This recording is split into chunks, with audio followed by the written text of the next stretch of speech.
Hola a todas, hola a todos, bienvenidos una vez más a Historias de Madre. Yo soy Camila Wills y este es un podcast que hacemos desde casa Spotify para ustedes, con historias maravillosas, con maternidad sin censura y con maternidades diferentes. Como siempre, saben que estas historias merecen ser contadas. En la maternidad como en la vida hay temas de los que nadie quiere hablar, sobre todo en este mundo que nos ha hecho creer que ser madre es mágico y perfecto todo el tiempo. Este es un espacio seguro para hablar de eso que todas pensamos y no nos atrevemos a decir. Bienvenida a Historias de Madre, maternidad sin censura. Y hoy tengo una gran invitada a mi lado. Ella es activista, es congresista, es mamá y hoy ese es el rol que viene a desempeñar a Historias de Madre. Mafe Carrascal, bienvenidísima a Historias de Madre. Gracias por estar acá. Muchísimas gracias, de verdad que sigo este podcast desde que empezó, desde antes de ser mamá de hecho, y definitivamente serlo hoy implica mucho en mi vida política, en mi ejercicio de todos los días, como que me ha acercado muchísimo más a otras mujeres y creo que he logrado a través de las agendas para las mujeres pues representarlas de una manera muy interesante, así que me alegra muchísimo estar acá y poder contarle a las mamás que nos oyen qué estamos haciendo para ellas. Me encanta y quiero que hablemos de eso y quiero que hablemos obviamente qué tanto ha influido tu maternidad en esto, porque dices, antes de ser mamá oía este podcast, antes de ser mamá pensaba en las mujeres, pensaba en las mamás, pero yo creo que serlo pues debe cambiar muchísimas cosas, así que vámonos para atrás, Mafe, y hablemos de esa Mafe antes de ser mamá. Lo que nos quieras contar en temas personales y laborales, pero sobre todo personales de quería ser mamá, buscaba ser mamá, había soñado cuando eras niña, cuando eras adolescente en llegar a serlo, porque muchas veces hay niñas que sueñan con ser mamá, otras que definitivamente no. ¿Cómo llegó esta noticia a tu vida? Y ojo, acá quiero aclarar, vimos una entrevista tuya en donde tú cuentas de tu embarazo y quiero que hablemos como también de ese punto en adelante de bueno, me enteré, hubo esto, pero ya ha pasado 1 año y medio desde que nació tu bebé. Cuéntanos cómo ha sido ese proceso. Sí, casi 1 año y medio. Yo definitivamente no soñaba con ser mamá, no era un propósito, no era un objetivo, no fue algo que me enseñaron en la casa, no fue algo que yo vi en mi casa como una necesidad, ¿sabes? Desde muy pequeña estuve involucrada en temas de coyuntura, me gustaban mucho las ciencias sociales, las humanidades, en mi casa se hablaba de filosofía, de relaciones internacionales, de política, digamos que mi historia está cargada de todo eso y de una formación desde la casa política. Empecé en la universidad a hacer representación estudiantil, luego empecé con movimientos sociales que fui creando, a los que me fui juntando, promoviendo causas, luchas sociales, una cantidad de cosas que me llevaron a que durante muchos años esa era mi propósito, juntarme, hacer colectivos, promover campañas, pero no pensaba en la maternidad. Luego más o menos a los 29 años me pasa algo y fue un tema ginecológico. Tuve una masa muy grande que fue de más de 5 centímetros, casi 6 centímetros en un ovario y casi que me lo tuvieron que operar, casi que me lo iban a operar. Finalmente decidimos que ese no era el camino que yo quería en el momento que pensara en la maternidad y empezó todo, pues lo quería hacer con un 100% de las probabilidades, ¿sí? No quitarme la posibilidad de tomar una decisión 100%. Entonces decidí que el camino no era la operación, que el camino no era quitarme el ovario, sino que el camino era hacer mucho ejercicio, tomar agua, cambiar los hábitos. Me dieron algunas pastillas para eso, también hice otras terapias alternativas que complementaron mi tratamiento y en 10 meses logramos que desapareciera por completo. Era un quiste, digamos, complejo, que tenía hemorragia interna, por tanto no era tan sencillo, pero lo logramos. Y a partir de ese momento yo empecé a ver la maternidad como una posibilidad, porque como digo, no estaba dentro de mi proyecto de vida, dentro de mi objetivo, que era sobre todo profesional y político. Y luego pasa que a los 33 años, en medio de la reforma laboral que yo estaba liderando en el Congreso de la República, con lo que eso conlleva además en mi primer periodo como congresista, como mujer de izquierda, como mujer joven, pues asumir en medio de ese reto un embarazo que no fue planeado, a pesar de que yo ya estaba pensando en la posibilidad de tener algún hijo en algún momento, pues eso conllevó a una angustia bastante importante. Y en ese momento vi como una posibilidad, la interrupción voluntaria del embarazo, el aborto, que de hecho dentro de mi agenda como activista, pero también como política, hace parte fundamental, porque yo considero en mi ejercicio político que las mujeres tenemos derecho a decidir, que las maternidades deben ser deseadas, pero cada historia debe ser individual y que a ninguna mujer se le debe negar como un servicio de salud esa posibilidad. Siempre lo he promovido, digamos, como en mi quehacer, en mi convicción personal, pero también en mi quehacer político. Entonces lo vi como una posibilidad, pero finalmente terminé tomando una decisión que fue tener a mi hija en medio de todas esas complicaciones. Como a los 3 meses, ya muy temprano me enteré que era una niña, lo cual también significó algo muy importante para mí como mujer feminista que soy. Y la llevé conmigo durante el debate de la reforma laboral. Hasta el último día de debate, ella estuvo conmigo, le estuve hablando muchísimo porque estaba muy cerca de nacer. Y al otro día, después de haber aprobado el primer debate de la reforma laboral, pues salimos a la clínica. Nació por parto natural, un parto respetado, hermosísimo, Camila, hermosísimo, del cual me acuerdo completamente. Pude comer, pude moverme, pude estar en tranquilidad.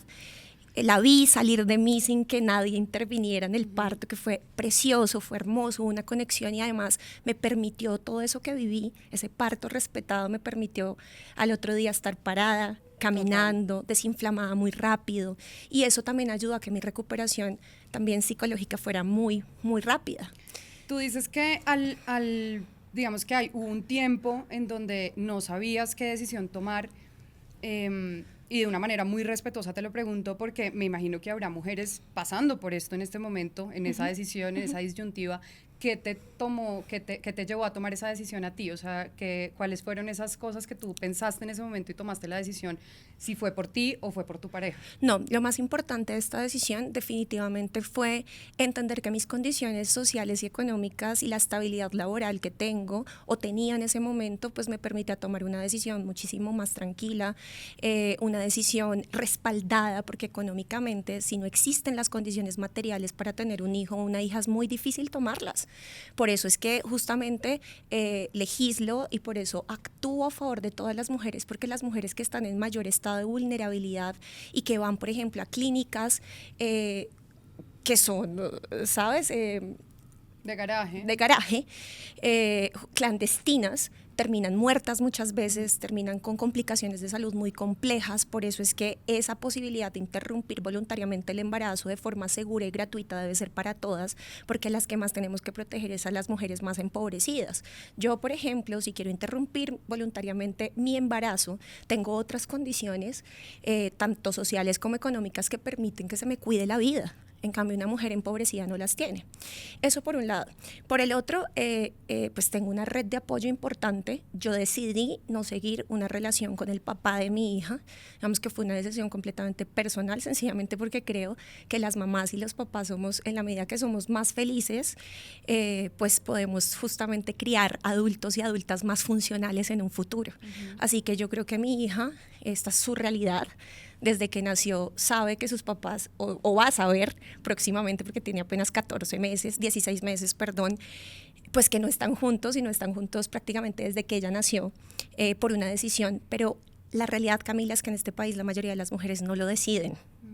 Más del 40% de los hogares en Colombia, 42% más o menos de los hogares en Colombia, son de jefatura femenina.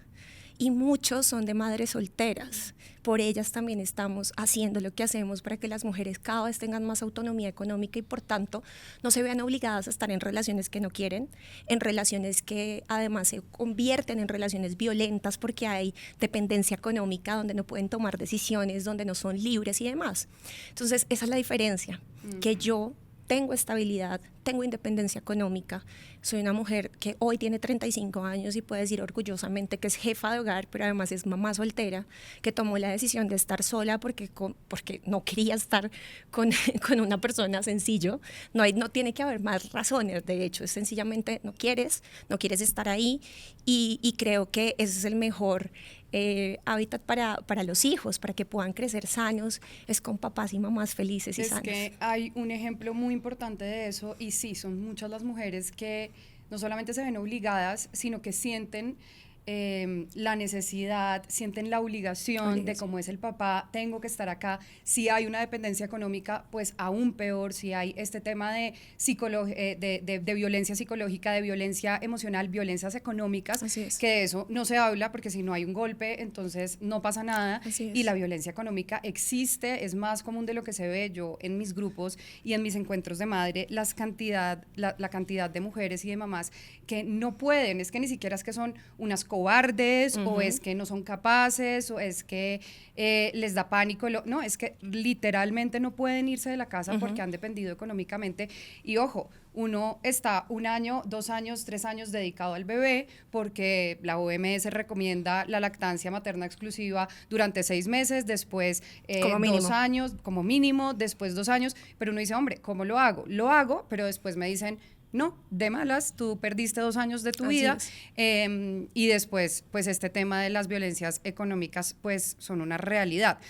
O el que dirán, Camila, que también pesa mucho en una sociedad como la nuestra. Exacto. En una sociedad como la nuestra pesa un montón el que dirán, una sociedad altamente conservadora, católica y entre otras que sigue aferrándose a muchos de esos valores, y muchas mujeres temen justamente que sean ser juzgadas, de pronto no volver a conseguir a pareja, porque los niños o las niñas son una carga, los hijos y las hijas, cuando todo eso es una mentira.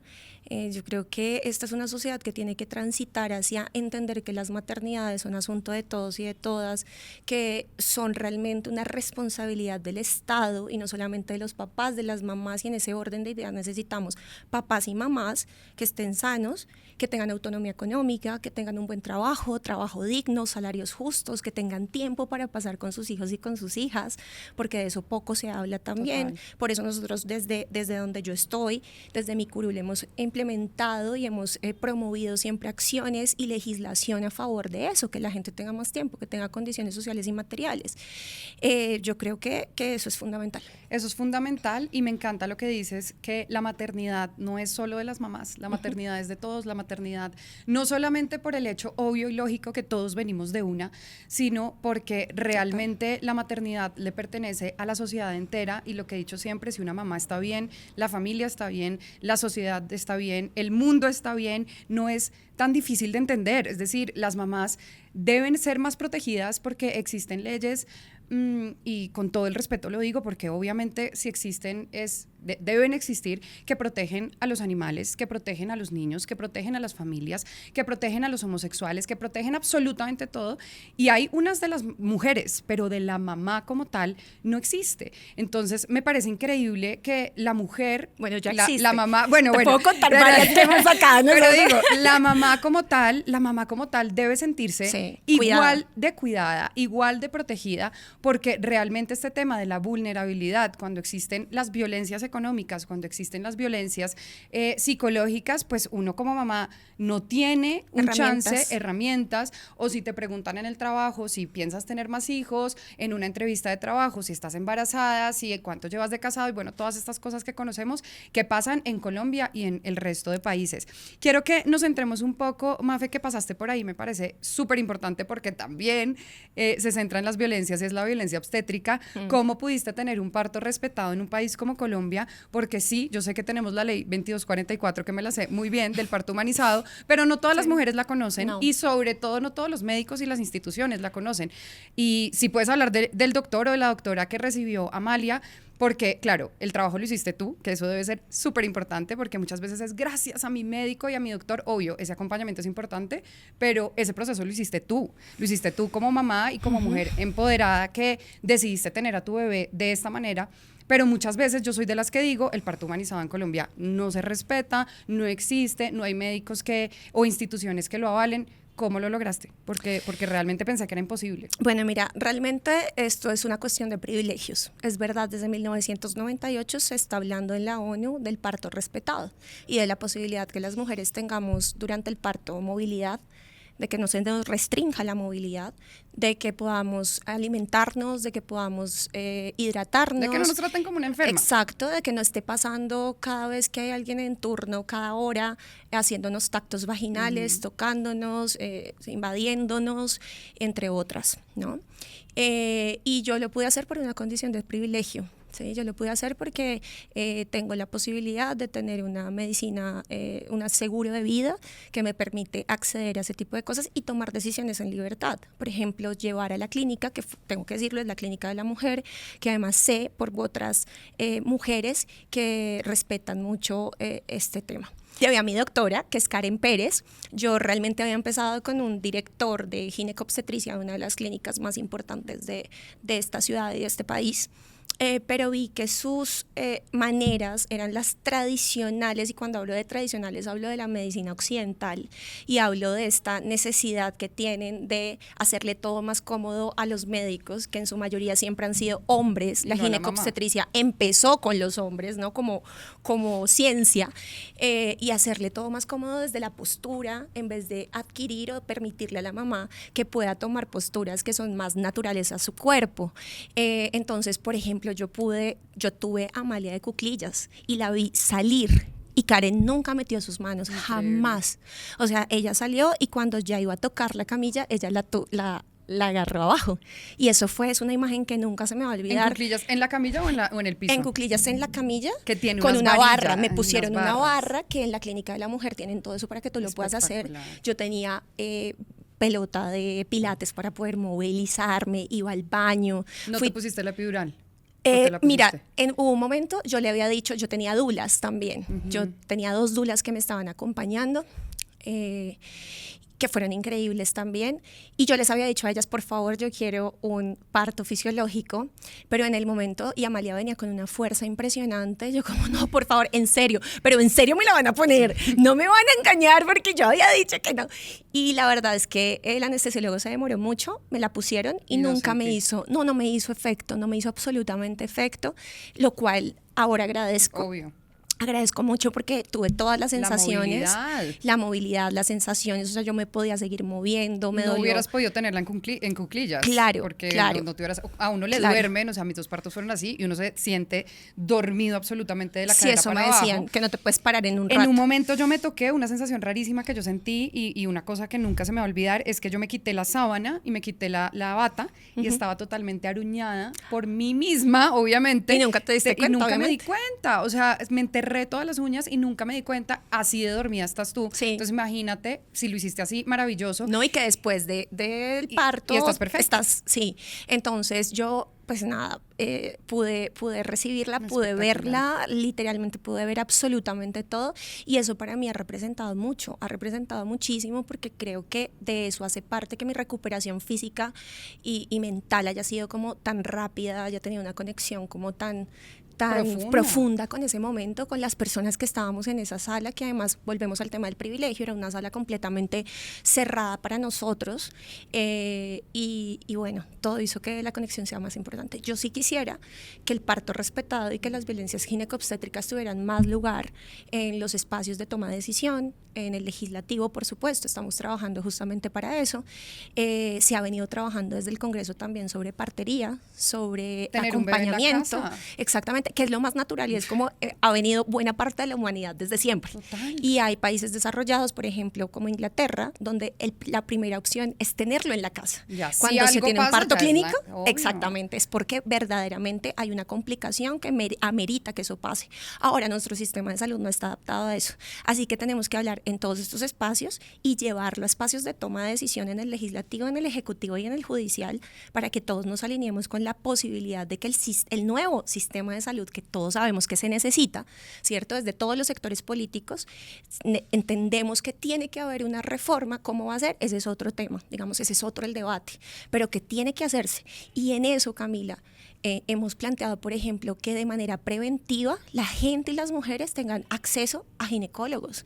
No puede ser que el ginecólogo sea un especialista, no debería ser algo recurrente y normal para todas las mujeres y las personas pues que lo requieren, ¿sabes? Porque eso deberíamos tener salud preventiva. Hay muchos problemas ginecológicos asociados que son preventivos, pero que no hay la voluntad política, no hay los presupuestos, es como que se naturalizó tanto el dolor que, por ejemplo, la endometriosis, la adenomiosis, los miomas uterinos, todo eso es como es normal, ¿sabes? Es normal que le duela a las mujeres cuando menstruan. Eso no es verdad. La menstruación, no, ni siquiera. Camila, no, mira, entre todo esto que yo he aprendido, justamente porque tengo una agenda también por los derechos menstruales, en donde he llevado licencia menstrual a más de 20 entidades. De hecho, creo que tú tienes una amiga que lo hace en Conserje. Sí, sí. ¿Cierto? Tú tienes una amiga que en su empresa lo hace de manera privada y por voluntad, y cuando empezó todo este debate. Conserje con Isa Salazar. Así es.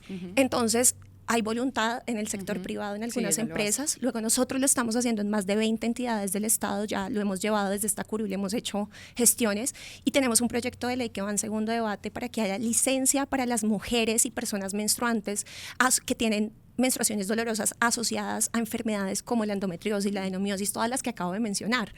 No, entonces, y cuando hablas de, perdón, te interrumpo, de este tema de las consecuencias físicas de los partos, por ejemplo, que también por malas prácticas, una episiotomía, que es con el corte del periné, o cualquier otra cosa que te hacen por facilidad del médico, los forceps. Entonces, hay un montón de cosas que por comodidad del médico, que son catalogadas como violencia obstétrica. A mí me hicieron maniobra de Christeller, que es que te espichan la barriga para que el bebé salga. O sea, hay un montón de cosas que sufre el bebé y sufre la el bebé, mamá. pero hoy en día tú ves mujeres, tú le puedes preguntar a una señora de 60 años cómo fueron sus partos y hoy su tema del piso pélvico no existe, está terrible por todas estas malas prácticas. Incontinencia urinaria. Incontinencia, pero obviamente todo viene desde unas malas prácticas, sí, pero también desde la academia. Si no les enseñan, porque yo he visto obstetras que dicen, venga, es que no es de malo, no es de hijo de madre, es que de verdad no sé recibir un bebé en de otra manera. Es que no sé. Es que no les enseñan no eso, les enseñan, completamente es que no les enseñan. Pero también iba a estas secuelas emocionales, a estas mujeres que tuvieron un parto absolutamente violento, en donde les gritaron, así gritaba en donde les gritan, así gritaba haciéndolo. Y si es embarazo adolescente, entonces, dime tú cómo las maltratan. Exacto, entonces todos estos temas del parto que uno cree que no pasan en Colombia, y no solamente en estratos bajos, en estratos altos también pasa, así haya privilegios, las mujeres deberían poder decidir si quieren un parto en casa, si quieren una cesárea, así como las que dicen, yo quiero cesárea porque no quiero cualquier cosa, que me parece que no debería ser, con todo el respeto, la cesárea no debería ser una opción. Pero es que el sistema, como eso, tiene beneficios económicos, entre más cesáreas hagas, más partos tienes, y entre más cesáreas hagas, más beneficios económicos, porque es venta de servicios, pero justamente eso es lo que hay que modificar del sistema, y sobre todo hacer mucha pedagogía. Estos espacios sirven para eso, a las mujeres decirles que de verdad un parto natural tiene muchas más ventajas, o sea, es que a ti te abren, y te abren como 7 capas, ¿sabes? Eso era lo que iba a decir, que no quiero que se quede en el aire, no es que no haya una opción de cesárea, que la cesárea sea para lo que se inventó, y es salvar vidas, o la vida del bebé o la vida de la mamá. No sé si sepas, la cesárea inició, o sea, históricamente, cuando la mujer se moría en el parto, era un muerto, o sea, una persona, un cadáver, y abrían antes de que el bebé se muriera. Así se inventó, y hoy en día debería ser tratada como en muchos países para salvar alguna de las dos vidas, pero no porque es que quiero que mi hijo sea Escorpio, o porque quiero, entonces no me quiero dañar, que eso además no pasa, que eso es otro mito, que es como absolutamente falso.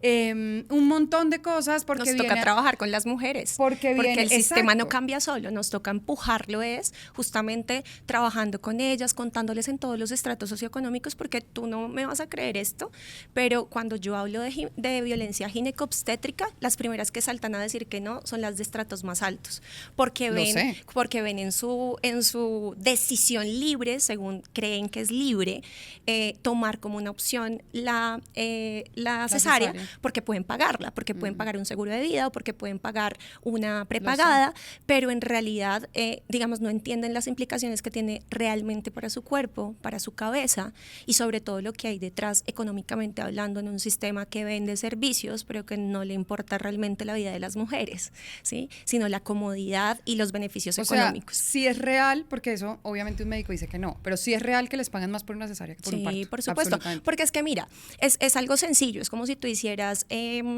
apendicitis. Por apendicitis hicieras unas cirugías, ¿cierto? Entonces, de lo que más se benefician los médicos cirujanos en este país es por las cirugías por apendicitis, apendiciotomía creo que es que se llama, y es de donde más ganan. Si tú entras 10 veces al quirófano y no 2 veces, pues obviamente que vas a recibir más réditos económicos. ¿Qué pasa con un parto? El mío duró... Mi trabajo de parto duró 10 horas y media, pero hay trabajos de parto que duran 30 horas. En esas mismas 30 horas en pueden esas hacer, horas, ¿cuántas puedes hacer? Cesárea. No tienes solamente un hijo, sino que tienen un bebé, no nace, sino que nacen 10 y las programan con tiempo.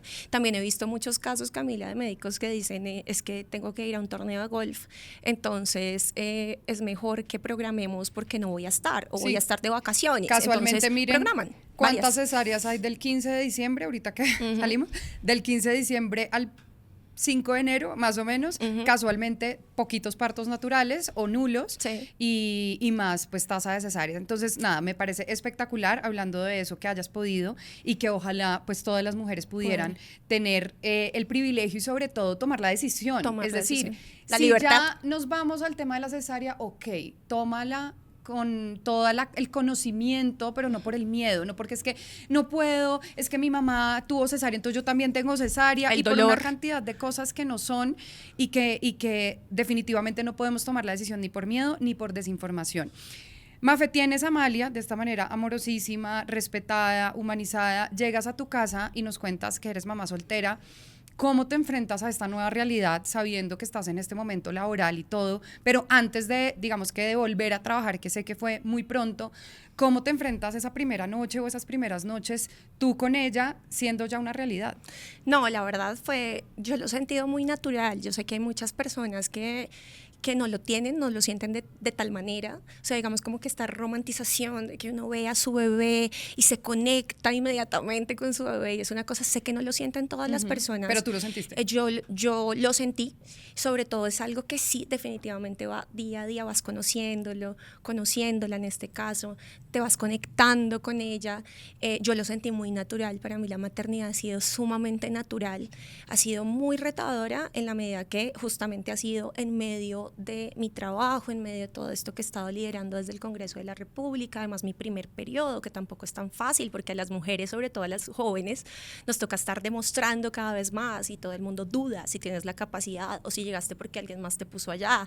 Entonces, ha sido todo un reto, y liderando semejante reforma con un nivel de tecnicismo y además de importancia para la vida de todo el país, pues tener los ojos ahí. Además, mira, Camila, yo en el momento no entendía las implicaciones, pero luego, con todo lo que he venido leyendo, luego entendiendo, yo sabía, pero otra cosa es vivirlo.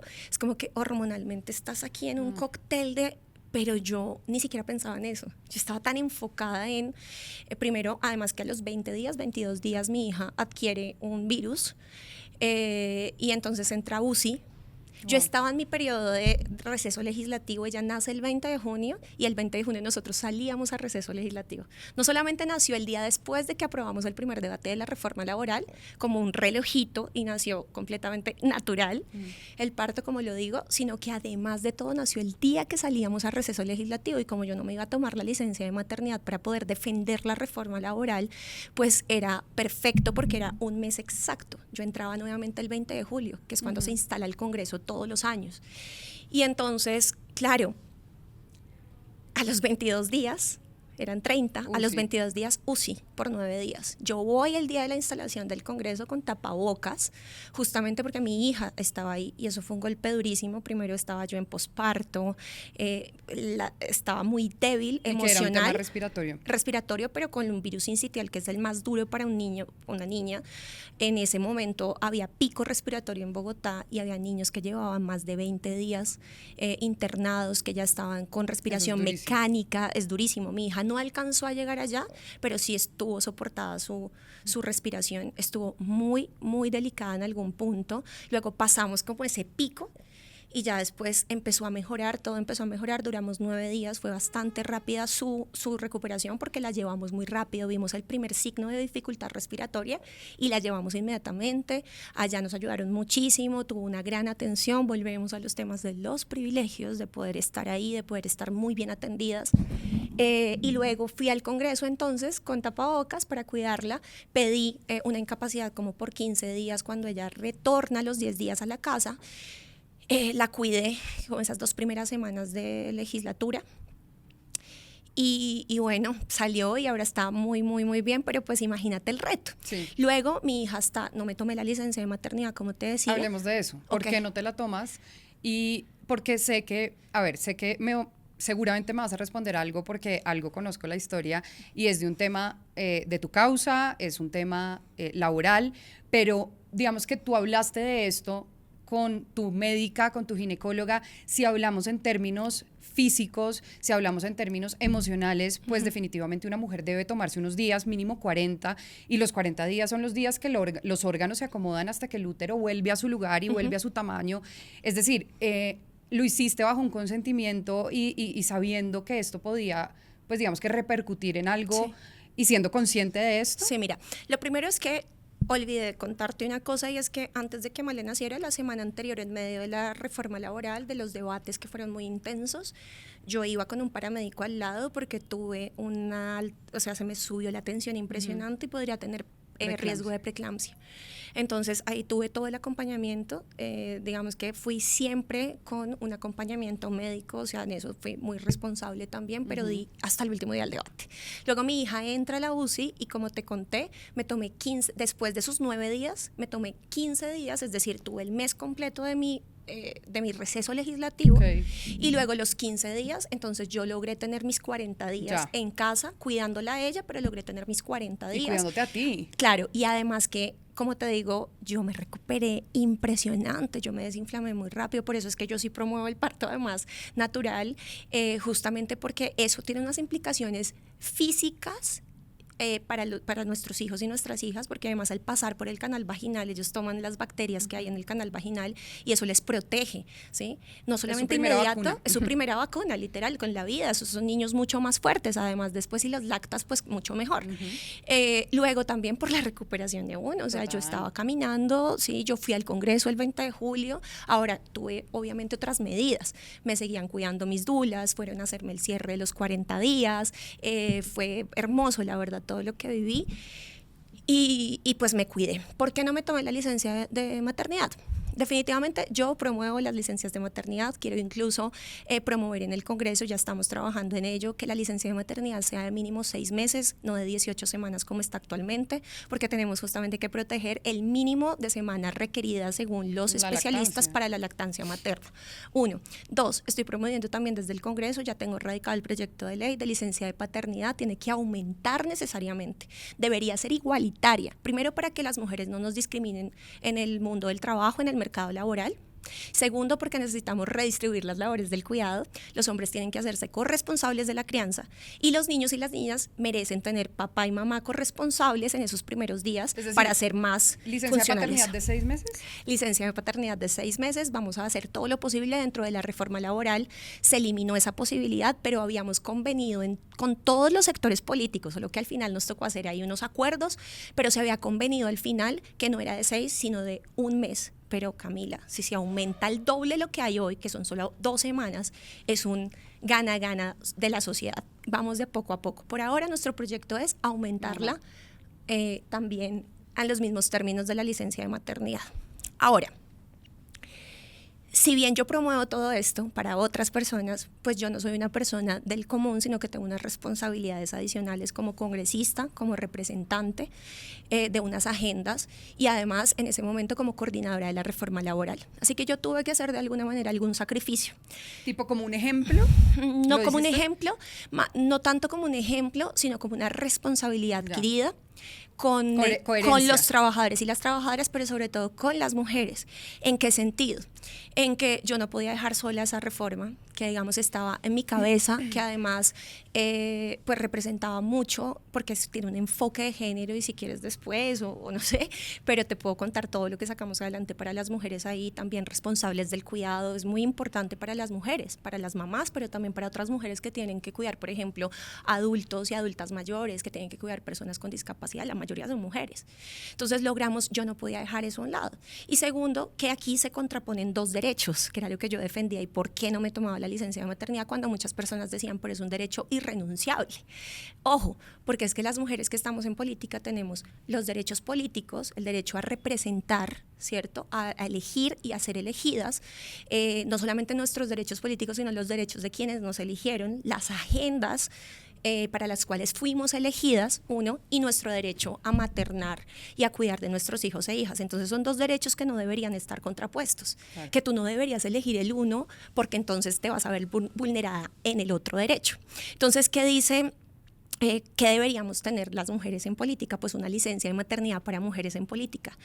No existía en ese momento, entonces yo soy coautora de esa ley que ya se está ejecutando, yo no me la pude tomar, pero ya existe licencia de maternidad para mujeres en política, que le va a permitir a las mujeres electas por voto popular poder seguir sus agendas, pero legislar desde casa, poder estar en sesiones de manera digital. Como en ese momento no existía y me podían disolver no solamente mi voto, mi voz, porque pues tenía que retirarme 18 semanas, sino que también a mi equipo lo disolvían todo, es decir, completamente complejo, sobre todo porque a las mujeres nos cuesta mucho llegar a la política.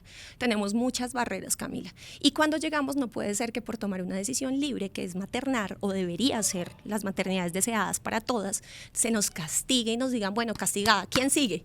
Y el que sigue durante las 18 semanas generalmente es un hombre. Así que nosotras no podíamos hacer eso.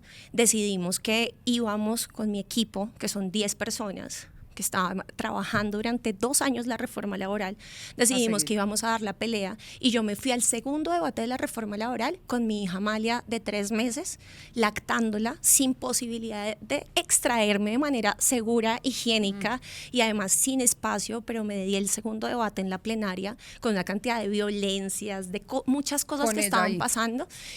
Con mi hija desde la casa, porque tampoco le iba a exponer, no hay espacios, que ahí estamos hablemos de espacios en el mundo del trabajo, imagínate, si no existen para nosotros congresistas, imagínate lo que hay en otros trabajos.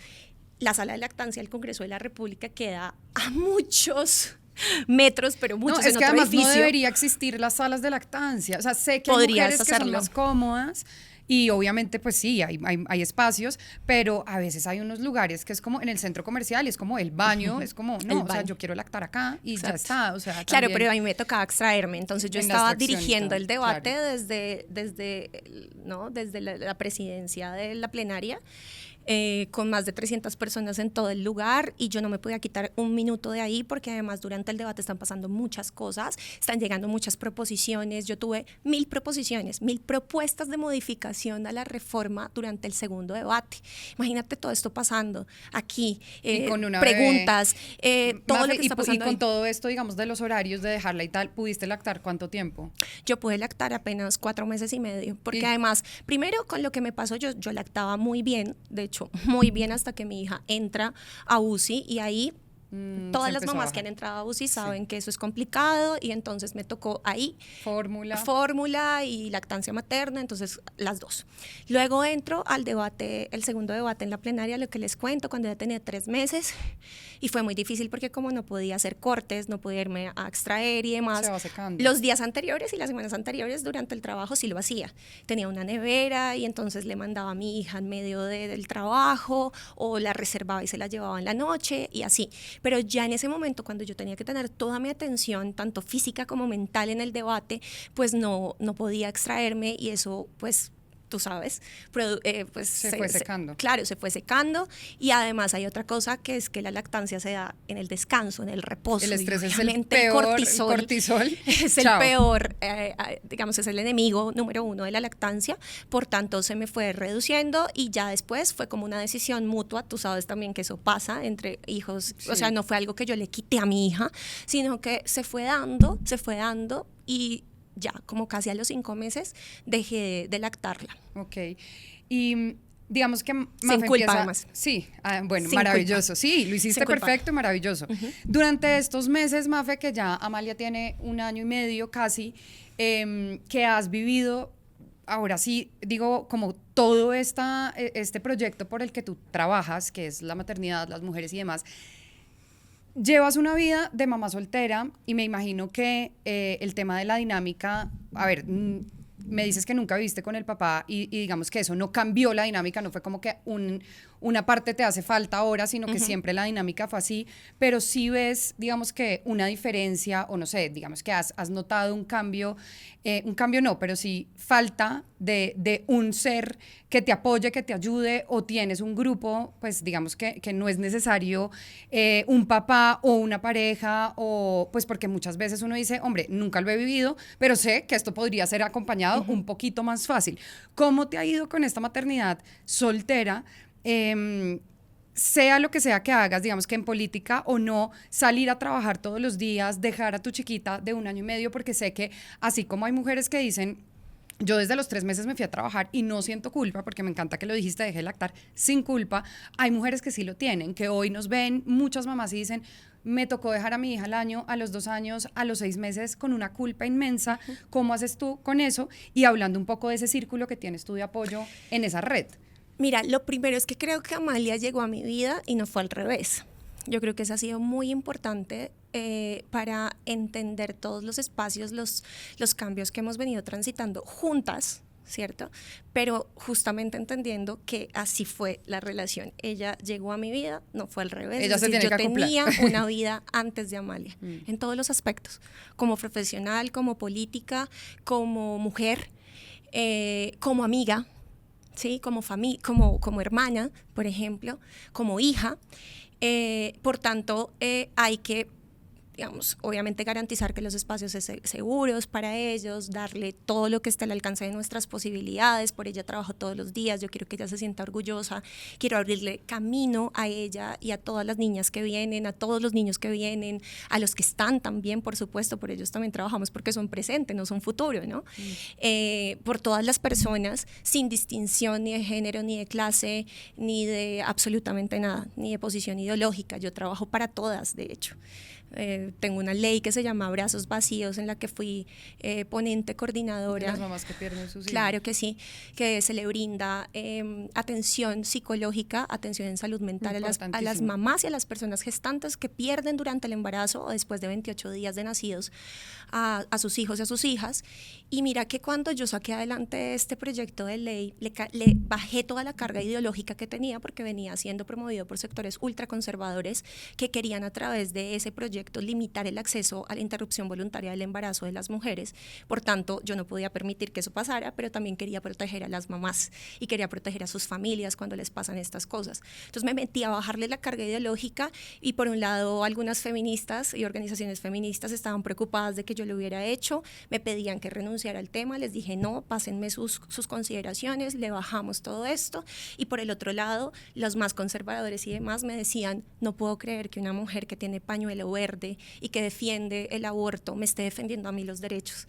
Y logramos con esto demostrar que se pueden hacer cosas para todas sin importar cuál es su color, sino que debemos protegerlas justamente a las maternidades deseadas. Esas que querían ser mamás pero no pudieron llevar a fin su embarazo o que no tienen a sus hijos e hijas en sus brazos. Entonces, todo esto lleva a que en mi ejercicio político entender que podemos legislar para todas y todas tiene mucho que ver con lo que yo vivo en el día a día. Por supuesto que necesitamos una red de cuidado, por supuesto que las mamás tienen que verse cuidadas desde donde estemos haciendo leyes, por supuesto que todas y todas merecemos tener una red de cuidado que no pasa solo porque el papá esté ahí, que es necesario, por eso estamos promoviendo el aumento de la licencia de paternidad para quienes, ¿no? Porque más allá de la relación sentimental que pueda tener mamá y papá, de pronto no quieren, como es mi caso, pero Amalia, por ejemplo, tiene su papá y ellos tendrán que generar y va a ser decisión de ellos dos cómo va a ser su vínculo, ¿sí? Por mi lado, yo estoy trabajando y haciendo todo para que Amalia tenga más posibilidades, para que se sienta no solamente orgullosa de la mamá que tiene, sino también para que tenga todas las condiciones de poder elegir en libertad. Entonces, tiene su papá, tendrá su figura paterna hasta y como ella quiera que sea esa relación, y él también. Y yo pues tengo por el momento una red de cuidado que también volvemos al tema del privilegio, ¿cierto? De con mi salario poder pagar una persona que se hace cargo de ella, de tener también un hermano mayor que está viniendo con cierta frecuencia de Argentina, él vive allá hace 20 años y últimamente se ha convertido en un aliado estratégico para lo que estoy haciendo, porque qué lindo también que la familia pueda tener ahí una relación, de tener también una posibilidad de llevarla a un lugar especializado donde la estimulan, ¿cierto? Y eso compensa, obviamente tiene un costo también económico, pero costos de otro tipo, pero tengo que compensar una cosa con la otra. Mi mamá también. Tú tienes una relación con tu mamá y tienes su abuelita y también está. Sí, porque cuando se puede. Sí, los abuelos, digamos que, y eso es un privilegio no solamente económico, sino que muchas veces, lo hablaba con una amiga el otro día, que los abuelos no siempre quieren. Y no tienen por qué. Y no tienen por qué. No es una obligación de los abuelos. No es obligación, por favor, a mis papás no vean esto en este momento. Pero no es una obligación. No es una obligación. No lo es. Muchas veces creemos que sí. Es como, oye, no porfa. No, es como, ay, pucha, en este momento creo que yo no le avisé a mi papá. O sea, en verdad, es como que es una cosa que uno cree que los abuelos tienen que estar y no. Tampoco estoy de acuerdo con que son los que malcrían y Camila, tal. No. pero los amigos también, ¿dónde están? Yo te quiero decir algo que me preguntaba sobre mi red y es, yo creo que las mamás necesitamos mucha empatía, no solamente desde quienes legislan, sino también de nuestros círculos. Yo no creía esto porque como nunca me había pasado, pero yo sí oía a muchas mamás decir como, uy, este fue un filtro impresionante de relaciones, porque además también es entendible que otras personas que están solteras o que no tienen hijos, pues no estén por eso, pues están en ahí. otro momento, entonces no entienden tus tiempos, no entienden, pero yo he contado con una red de amigos, y no solamente amigos, sino mi equipo de trabajo también, que con mucha empatía ha entendido mis momentos, ha entendido que hay días donde, oiga, no me puedo quedar ya como me quedaba 6 horas aquí, no solamente, a mí me encanta estar con la gente, me encantan o sea, yo les digo como, bueno, tengo solo 1 hora y me puedo quedar 2, 3 horas hablando con la gente, tomándome fotos. Claro, salgo a la calle, entonces no quiere decir que yo dejé de hacer cosas, yo las hago, pero ahora tengo que organizar distinto mi tiempo. Entonces yo sigo yendo a fiestas, sigo yendo a conciertos, sigo pasando tiempo con mis amigos, ahora traslado, no desde siempre realmente, pero en mi casa nos reunimos, comemos, tomamos vino. Así ya una bebé ahí. Y por ejemplo, yo soy política y a mí al principio trataron muchas veces como de juzgarme, mírenla, ahí está, y yo sí soy una mujer joven, y así no sea joven, tengo derecho a salir, a disfrutar la cultura, me encanta el teatro, me encantan las fiestas, los conciertos, las cosas, y voy a seguir haciéndolo, porque te digo, ella llegó a mi vida, no al revés. Eso me encanta porque sí, se tienen que acoplar los hijos en entornos seguros y todo lo que y a mi dices, ejercicio político, entonces a veces las llevo. pero se tienen que unir los hijos a lo que haya en la casa y lo que hagan los papás, y me parece divino que los niños acompañen a los niños cuando se puede y por decisión propia, no porque toca. Pero Camila, los entornos, trabajos. no solo nuestros amigos, nuestra familia, sino también los entornos donde trabajamos tienen que ser cada vez, ahora todo es pet friendly, debería ser kid friendly, sí. ¿No? Total. Entonces, ¿qué tenemos que hacer? Yo lo promuevo mucho en mi partido, lo promuevo en mi proyecto político, lo estoy promoviendo en todos los espacios a donde puedo llegar, que en la política, en las organizaciones, en los partidos, todos, sin importar derecha, izquierda, no sé qué, tenemos que hablar del cuidado, tenemos que entender cuántas personas, que en la mayoría son mujeres, pero no sabemos cuáles mujeres cuidan niños, cuáles son mamás de niños menores de edad, cuántas cuidan personas con discapacidad, y hombres también, cada vez hay más hombres cuidadores, pero el machismo les lleva a callar, o eso no se ve bien, o no sé qué, pero cada vez hay hombres cuidadores y por ellos también tenemos que trabajar. Absolutamente. Todos los espacios laborales, de participación política, de artística, todos deberían saber cómo repartir sus horarios, sus tiempos de acuerdo al cuidado. Debería ese ser uno de los indicadores, y no al revés. Las personas que cuidan no deberían adaptarse a los espacios, sino los espacios deben adaptarse a las personas que cuidan. No, y sobre todo porque lo hacen más fácil para uno. O sea, uno como mamá, saber que se va a montar a un avión, o va a llegar a un restaurante, o va a llegar a un lugar, y todo el mundo lo va a mirar a uno mal porque el niño está llorando, y entonces, ¿qué le toca hacer a uno? Algo que uno no quiere hacer de pronto, y es la pantalla, el celular. Total. Porque no quiero incomodar a los otros por mi hijo, y es como, no, o sea, ¿por qué nos tenemos que incomodar nosotros porque tú no te incomodes? Y eso como repercute en la sociedad. Y eso como repercute en la sociedad y en la crianza y en el cerebro del niño y en fin. Mafe, para ir cerrando, quiero hablar un poco cómo te ves en el futuro. como mujer, como mamá, si quieres más hijos, más hijos para ir implementando todas estas leyes que estás haciendo. O sea, tienes que tener un hijo para disfrutar de esos 6 meses de licencia. Sí, ojalá sea niño, además, a ver si también, yo creo que tenemos una responsabilidad muy grande con los niños y con las niñas, más allá de lo que sea, justamente cuál es el tipo de crianza que les estamos dando acá. Tenemos una sociedad sumamente machista, misógina. ¿Pero si quieres más niños? Sí, yo creo que sí. Es decir, no es como mi proyecto, no es que lo esté abierta, planeando, pero estoy abierta a que pueda pasar. Yo creo que sería muy lindo también para Amalia. Sí, estoy abierta a que pueda pasar. Sinceramente, creo que la sociedad también se cambia desde ahí, que estamos en plena libertad. Voy a seguir trabajando porque todas las maternidades sean deseadas, porque las mujeres y las personas gestantes en general puedan tomar esa decisión desde donde estamos, que este sea un mundo mejor y donde queramos parir, porque no puede ser que nos digan que tenemos que seguir pariendo, porque justamente los sistemas de pensiones necesitan gente que esté cotizando, necesitamos mano de obra. Todos los países, incluso Latinoamérica, los países de Latinoamérica que antes éramos pues los más jóvenes, hoy estamos sufriendo porque la pirámide se está invirtiendo y no hay gente que soporte nuestras economías, pero no puede ser a cualquier costo, no puede ser cualquier adulto o adulta que no son funcionales, que no están bien mentalmente, que no tuvieron una crianza sana, que no tuvieron la posibilidad de alimentarse adecuadamente para que su cerebro se desarrolle, que no tuvieron entornos saludables, que tuvieron violencias. Entonces creo que todos y todas tenemos que trabajar. Las maternidades no pueden seguir siendo tan solitarias. Vivimos en un sistema económico y en un modelo económico particularmente que empuja justamente a que esas maternidades sean muy solitarias. Cada vez estamos más aisladas en las ciudades, en una competencia frenética, 2, 3 trabajos para poder sobrevivir. No hay tiempo para pasar con nuestros hijos e hijas. Entonces, ¿cómo vamos a tener hijos e hijas? Entonces creo que todos y todas tenemos que trabajar para que eso sea así, para que tener condiciones sociales, materiales, condiciones para que nos desarrollemos y desarrollemos niños y niñas verdaderamente sanos y sanas. Y eso pasa porque nosotros también estemos bien. Exacto. Que tengamos buenos trabajos, que tengamos buenas condiciones salariales, que tengamos espacios y mundo del trabajo libre de violencias, ¿no?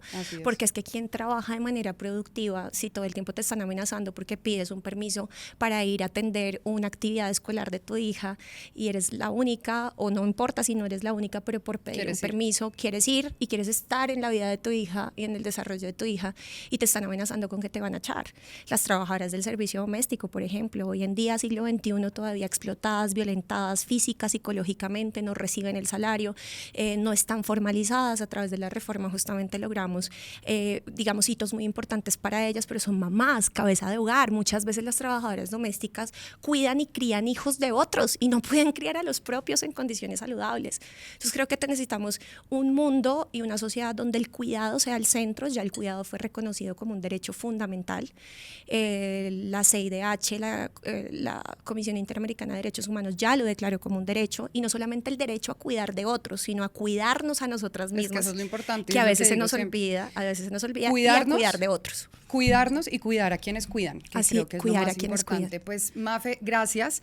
De verdad, qué lindo poder contar contigo, con este espacio, conocer la Mafe que hay detrás de esa activista que, por más ideologías que tengamos, por más pensamientos diferentes, hay que apoyarnos. Y si vemos una mamá que está cuidando y que está protegiendo y que está hablando de proteger a las mamás, no importa nada más sino unirnos entre mamás, que creo que es lo que tenemos que hacer. Si la sociedad finalmente, si el mundo finalmente, si los hombres finalmente no nos están ayudando, pues tenemos que ayudarnos nosotras, darnos la mano. Y pues este espacio de verdad te lo agradece porque sí sabemos que es muy importante tener esta protección en la maternidad para las mamás, no solamente para los niños, porque ya para los niños ojalá cada vez sea mayor la protección, pero sobre todo para nosotras. Así que gracias, y esperamos entonces que Amalia tenga próximamente un hermano. Bueno, que así Muchas sea. gracias, y algo, gracias. Cami, es que cuando una mujer avanza, ningún hombre retrocede. Así que todo lo que estamos haciendo es para que haya unas condiciones sanas para toda la sociedad. Y gracias por estos espacios. Vamos a seguir haciendo no solamente leyes, sino pedagogía para todas las mujeres, sin importar su condición socioeconómica o su posición ideológica. Como te dije, para ellas también trabajamos todos los días. Gracias. Gracias a ustedes por estar acá. Seguimos contándoles historias de maternidad maternidad sin censura en Historias de Madre. Seguimos conectándonos desde Instagram en @madrecolombia, y si les gustó este episodio, por favor, compártanlos y dejen los comentarios. Chao, pues.